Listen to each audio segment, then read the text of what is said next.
I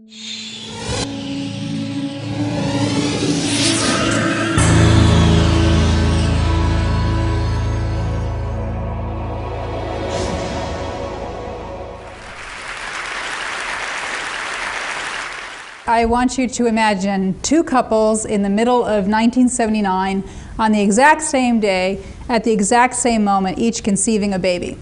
Okay? So two couples, each conceiving one baby. Now I don't want you to spend too much time imagining the conception, because if you spend all that time imagining that conception, you're not going to listen to me. So just imagine that for a moment. And in this scenario, I want to imagine that in one case, the sperm is carrying a Y chromosome, meeting that X chromosome of the egg. And in the other case, the sperm is carrying an X chromosome, meeting the X chromosome of the egg. Okay? Both are viable, both take off. We'll come back to these people later. So I wear two hats in most of what I do. As the one hat, I do history of anatomy. I'm an historian by training, and what I study in that case is the way that people have dealt with anatomy, meaning human bodies, animal bodies, how they dealt with bodily fluids, concepts of bodies, how have they thought about bodies. The other hat that I've worn in my work is as an activist, as a patient advocate, or I sometimes say as an impatient advocate for people who are patients of doctors. In that case, what I've worked with is people who have body types that challenge social norms. So some of what I've worked on, for example, is people who are conjoined twins, two people within one body. Some of what I've worked on is people who have dwarfism, so people who are much shorter than typical. And a lot of what I've worked on is people who have atypical sex, so people who don't have the standard male or the standard female body types. And as a general term, we can use the term intersex for this. Intersex comes in a lot of different forms. I'll just give you a few examples of the types of ways you can have sex that isn't standard for male or female. So in one instance, you can have somebody who has an XY chromosomal basis, and that SRY gene on the Y chromosome tells the protogonads, which we all have in the fetal life, to become testes. So in the fetal life, those testes are pumping out testosterone. But because this individual lacks receptors to hear that testosterone, the body doesn't react to the testosterone. And this is a syndrome called androgen insensitivity syndrome. So lots of levels of testosterone, but no reaction to it. As a consequence, the body develops more along the female typical path. When the child is born, she looks like a girl. She is a girl. She is raised as a girl, and it's often not until she hits puberty and she's growing and developing breasts, but she's not getting her period, that somebody figures out something's up here. And they do some tests and figure out that instead of having ovaries inside and a uterus, she actually has testes inside, and she has a Y chromosome. Now, what's important to understand is you may think of this person as really being male, but they're really not. Females, like males, have in our bodies something called the adrenal glands. They're in the back of our body. And the adrenal glands make androgens, which are a masculinizing hormone. Most females, like me, I believe myself to be a typical female. I don't actually know my chromosomal makeup, but I think I'm probably typical. Most females, like me, are actually androgen sensitive. We're making androgens and we're responding to androgens. The consequence is that somebody like me has actually had a brain exposed to more androgens than the woman born with testes who has androgen insensitivity syndrome. So sex is really complicated. It's not just that intersex people are in the middle of all the sex spectrum. In some ways, they can be all over the place. Another example, a few years ago, I got a call from a man who was 19 years old who was born a boy, raised a boy, had a girlfriend, had sex with his girlfriend, had a life as a guy, and had just found out that he had ovaries and a uterus inside. What he had was an extreme form of a condition called congenital adrenal hyperplasia. He had XX chromosomes, and in the womb, his adrenal glands were in such high gear that it created essentially a masculine hormonal environment. And as a consequence, his genitals were masculinized, his brain was subject to the more typical masculine component of hormones, and he was born looking like a boy. Nobody suspected anything. And it was only when he had reached the age of 19 that he began to have enough medical problems, actually from menstruating internally, that doctors figured out that, in fact, he was female internally. Okay, so just one more quick example of a way you can have intersex. Some people who have XX chromosomes develop what are called ovotestes, which is when you have ovarian tissue with testicular tissue wrapped around it. And we're not exactly sure why that happens. So sex can come in lots of different varieties. The reason that children with these kinds of bodies, whether it's dwarfism or it's conjoined twinning or it's an intersex type, are often normalized by surgeons is not because it actually leaves them better off in terms of physical health. In many cases, people are actually perfectly healthy. The reason they're often subject to various kinds of surgeries is because they threaten our social categories. Our system has been based typically on the idea that a particular kind of anatomy comes with a particular identity. So we have the concept that what it means to be a woman is to have a female identity. What it means to be a black person is allegedly to have an African anatomy in terms of your history. And so we have this terribly simplistic idea. And when we're faced with a body that actually presents us something quite different, it startles us in terms of those categorizations. So we have a lot of very romantic ideas in our culture about individualism. And our nation is really founded on a very romantic concept of individualism. Well, you can imagine how startling then it is when you have children who are born who are two people inside of one body. Where I ran into the most kind of heat from this most recently was last year when the South African runner Caster Semenya had her sex called into question at the International Games in Berlin. I had a lot of journalists calling me, asking me, which is the test they're going to run that will tell us whether or not Caster Semenya is male or female? And I had to explain to the journalists, there isn't such a test. In fact, we now know that sex is complicated enough that we have to admit nature doesn't draw the line for us between male and female, or between male and intersex and female and intersex. We actually draw that line on nature. So what we have is a sort of situation where the farther our science goes, the more we have to admit to ourselves that these categories that we thought of as stable anatomical categories that mapped very simply to stable identity categories are a lot more fuzzy than we thought. And it's not just in terms of sex. It's also in terms of race, which turns out to be vastly more complicated than our terminology has allowed.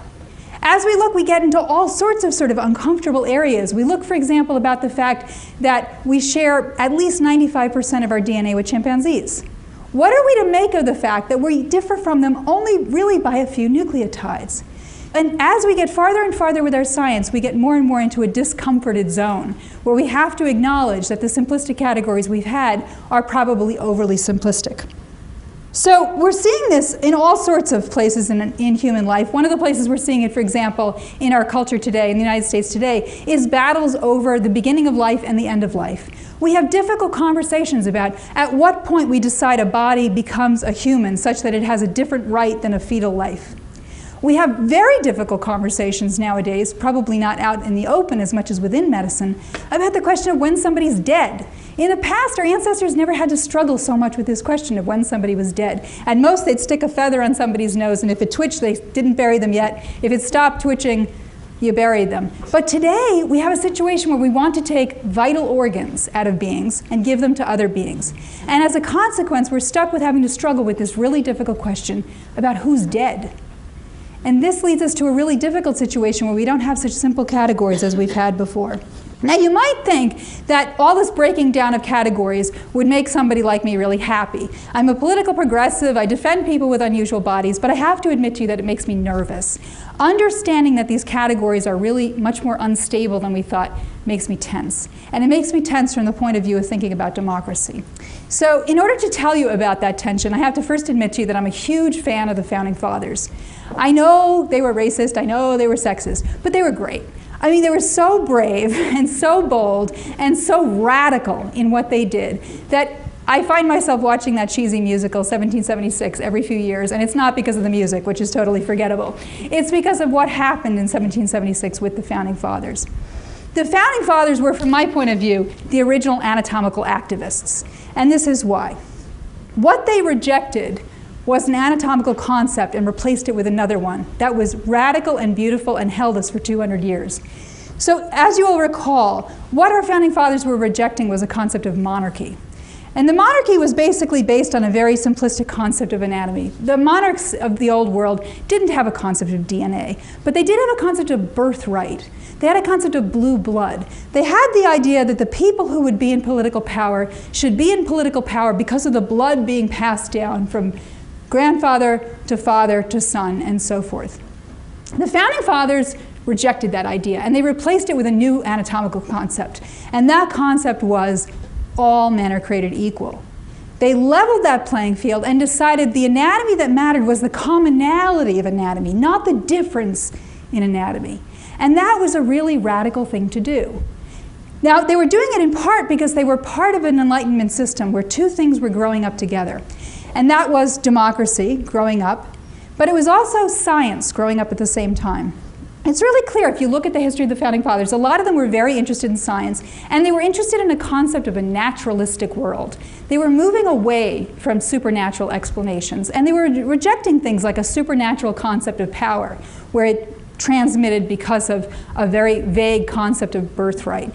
They were moving towards a naturalistic concept. And if you look, for example, in the Declaration of Independence, they talk about nature and nature's God. They don't talk about God and God's nature. They're talking about the power of nature to tell us who we are.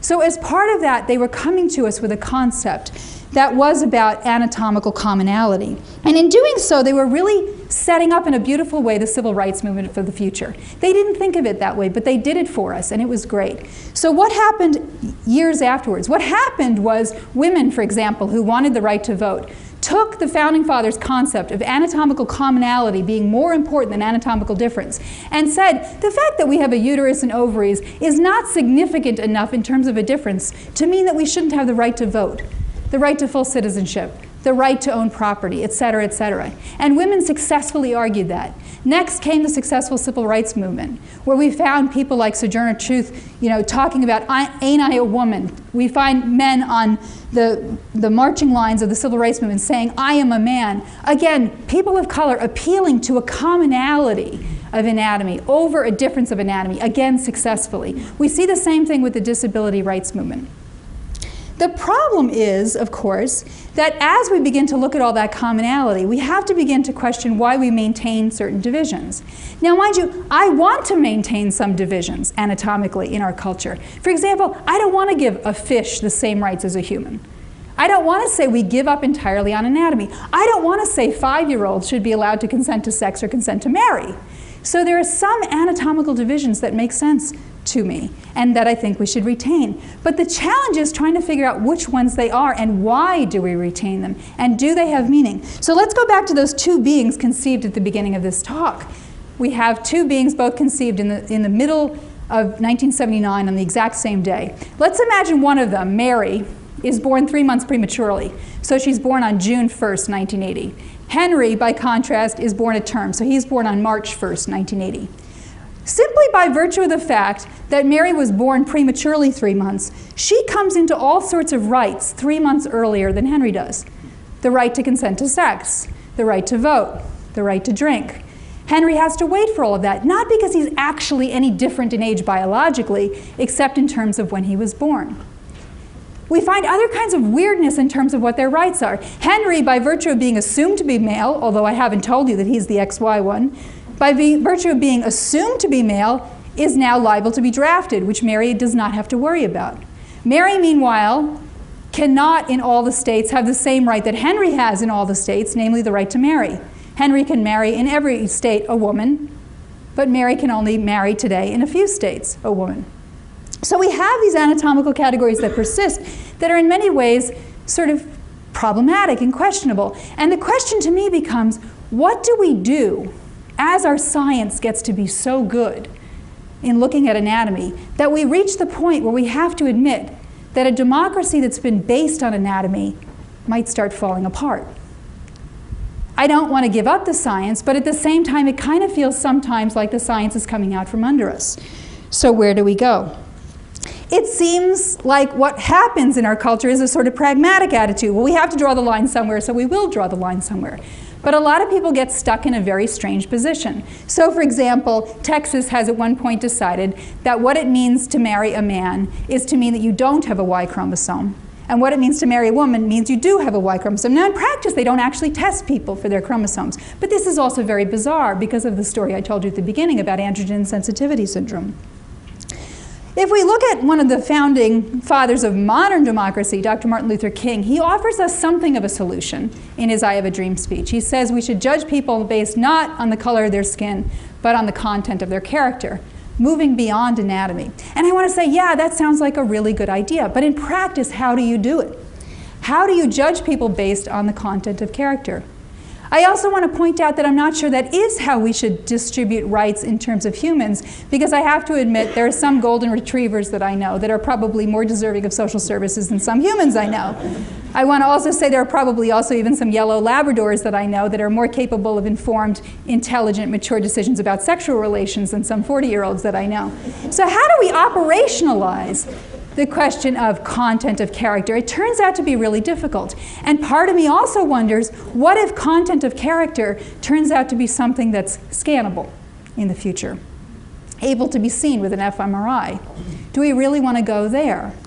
I'm not sure where we go. What I do know is that it seems really important to think about the idea of the United States being in the lead of thinking about this issue of democracy. We've done a really good job struggling with democracy, and I think we would do a good job in the future. We don't have the situation that Iran has, for example, where a man who's sexually attracted to other men is liable to be murdered unless he's willing to submit to a sex change, in which case he's allowed to live.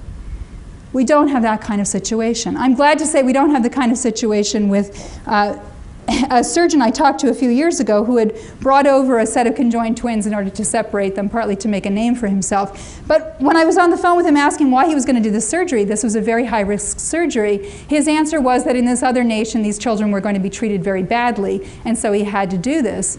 My response to him was, well, have you considered political asylum instead of a separation surgery? The United States has offered tremendous possibility for allowing people to be the way they are without having them to have to be changed for the sake of the state. So I think we have to be in the lead.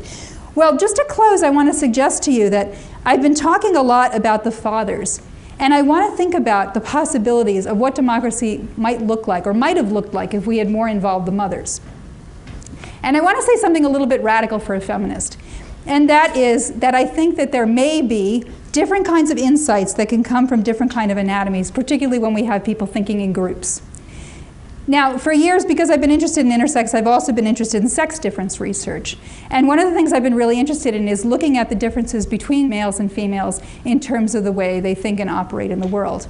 And what we know from cross-cultural studies is that females, on average, not everyone, but on average, are more inclined to be very attentive to complex social relations and to taking care of people who are basically vulnerable within the group. And so if we think about that, we have an interesting situation on our hands. Years ago when I was in graduate school, one of my graduate advisors, who knew I was interested in feminism and considered myself a feminist, as I still do, asked a really strange question. He said, "Tell me what's feminine about feminism." And I thought, well, that's the dumbest question I've ever heard. Feminism is all about undoing stereotypes about gender, so there's nothing feminine about feminism. But the more I thought about his question, the more I thought there might be something feminine about feminism. That is to say, there might be something, on average, different about female brains from male brains that makes us more attentive to deeply complex social relationships and more attentive to taking care of the vulnerable. So whereas the fathers were extremely attentive to figuring out how to protect individuals from the state, it's possible that if we injected more mothers into this concept, what we would have is more of a concept of not just how to protect, but how to care for each other. And maybe that's where we need to go in the future when we take democracy beyond anatomy, is to think less about the individual body in terms of the identity and think more about those relationships. So that as we, the people, try to create a more perfect union, we're thinking about what we do for each other. Thank you.